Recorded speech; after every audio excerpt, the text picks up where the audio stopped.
o diretor falou assim: "Fulano, tem um menino, um rapaz que fez um café pra mim". Ele falou assim: "Café, chefe? Que" Falei: "Não, fala com a regional. Eu fui numa agência, teve um rapaz que fez um café. Descobre cadê ele e vê se ele aceita". Aí foi atrás de mim. Me encontraram nessa agência que eu estava lá. Aí falou assim: "Diretor, ele é de uma agência média. Para esse cargo tem que ser de uma agência mega ou um assessor de regional. Não tem pré-requisito. Não dá". Aí Deus deve adorar essas coisas, né. Ele falou assim: "Liga para ele. Se ele topar, eu faço dar certo". E aí foi onde ele chegou, me encontraram.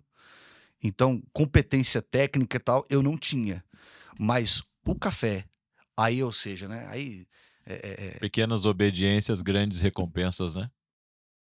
Pequenas então obediências. na época, porque tem coisa que Deus pede pra gente, igual no dia lá: É "Faz isso um que as café". pessoas não percebem. Faz um café. Eu Uhum. era gerente administrativo da agência, eu era o segundo cara da agência.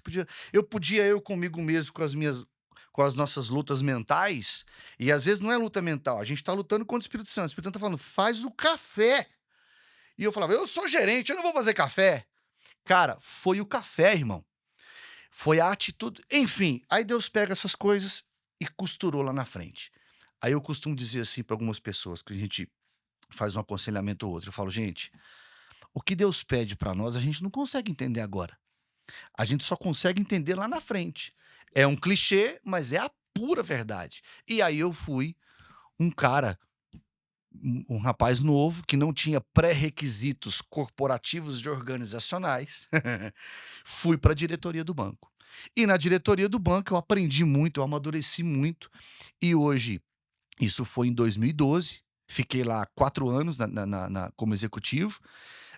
Aí eu saí do banco, fui mexer com treinamento e hoje tudo isso voltou para mim e a gente está colocando tudo isso à disposição da igreja, treinando gente, falando com gente, estruturando processos. Por isso que é importante, E sempre pregando, né. Eu ia sim. nas reuniões do banco e o pessoal falava assim: "Você é o cara do café", porque o diretor contava essa história. E eu contava isso e colocava Deus no meio, e Espírito Santo no meio. Então eu pregava para os bancários, para os parceiros, galera aqui de São Paulo, que é a matriz do banco é aqui e tal, tal. E eu ia falando de Jesus e falando de corporativo. Por isso que é importante preencher os requisitos do céu, né? É, Porque para o céu, a obediência, a obediência é a porta para a promoção. Tem boa. coisas que Deus vai pedir para a gente não vai entender. Por que que Deus está pedindo? Por que que Deus está falando para te abrir mão de determinada coisa? Mas Deus sabe o que está fazendo. E Deus está querendo ver a tua obediência, a tua entrega. Exato. A palavra rendição tem vindo muito para mim nos últimos meses, porque não se trata de só obedecer, é se render a uma coisa que tu não sabe nem o porquê que Deus está te pedindo, mas sabe, porque para mim a obediência está ligada à rendição. Exato. É quando a gente diz assim: Senhor, E rendição é uma palavra muito forte, igual eu falei assim, a minha vida de fato está nas mãos de Deus, porque igual eu estava falando de live aqui e tal, eh eh, quando eu comecei a fazer foi por obediência. Eu estava contando aqui para os meninos e comentei com você, foi por obediência. Eu não queria fazer aquilo. Comecei a ler um capítulo por dia e fui lendo, fui lendo, fui lendo, por obediência. E eu fui gravando isso, eu falei: "Deus", eu falei: "Tá aqui, eu só tô fazendo de um caseiro". Eu falei: "É seu. Se o senhor quiser fazer com que isso assopre, o senhor assopra, se o senhor não quiser, não assopra". E a minha esposa, ela é mais comercial e tal, falou assim: "Mas você tinha que fazer isso, eu já fiz tráfego pago, eu já fiz algumas manobras, não foi". Eu falei: "Amor, isso aqui tá na mão de Deus, isso aqui é dele". A minha saída de Goiânia para ir para Brasília, para cuidar da igreja lá, que é um projeto novo, quando o meu pastor me chamou, eu falei: "Tô dentro".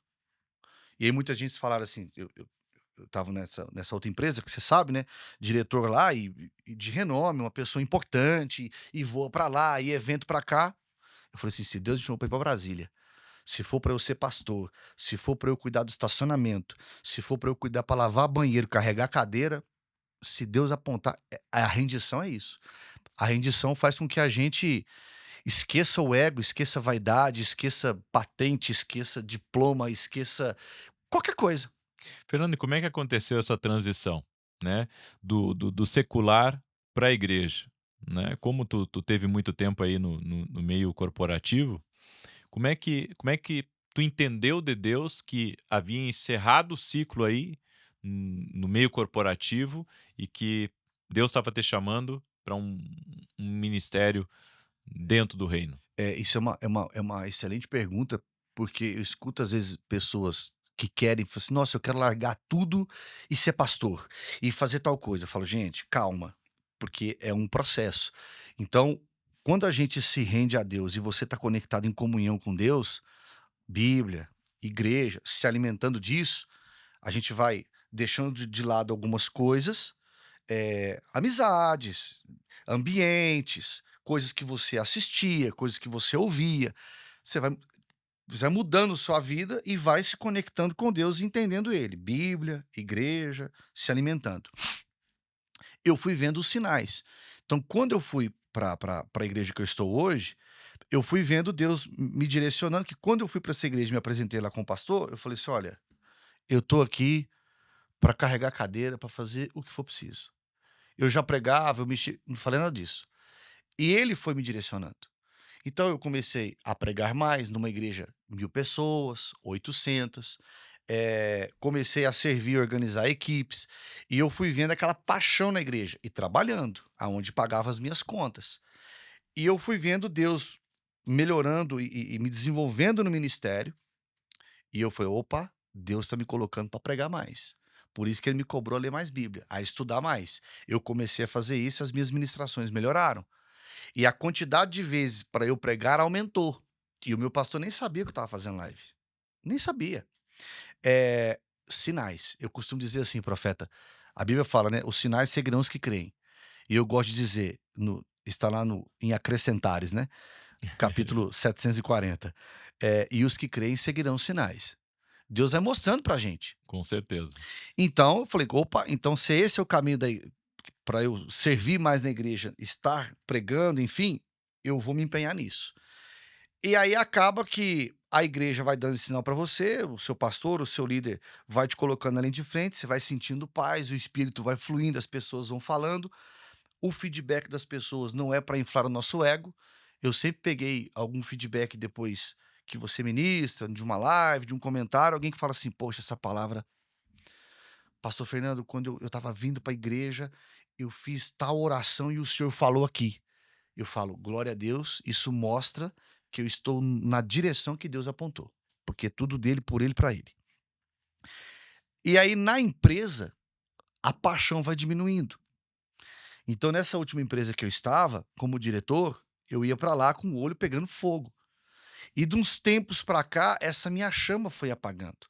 E a CEO lá percebeu isso, porque ela é uma mulher de Deus. Então quando chegou para eu sair dessa empresa, quando eu conversei com ela, ela falou assim: "Eu já sabia, Deus já tinha falado comigo". E eu falei: a minha paixão aqui não tá eu não tô queimando mais, só que Deus já foi me direcionando para a igreja". Então tem gente que fala assim para mim: "Fernando, vou viver por conta da obra e vou pregar. Deus me chamou para pregar". O meu pastor tem uma frase que diz assim: "Quem tem chamado foge, quem tem chamado corre". "Não, eu vou pregar porque eu vou ser pastor, eu vou cantar, eu vou pregar". Eu falo: "Tá bom, meu irmão". Eu falei: "Quantas vezes alguém já te chamou para você pregar em qualquer coisa que seja, nos pequenos grupos, nos últimos 6 meses?". "Não, nenhuma". Falei: "Cara, não tem sinal aí, irmão". Falei: "Você precisa orar para que Deus te dê sinal, porque a gente não começou pregando, você começou fazendo live para milhões de pessoas".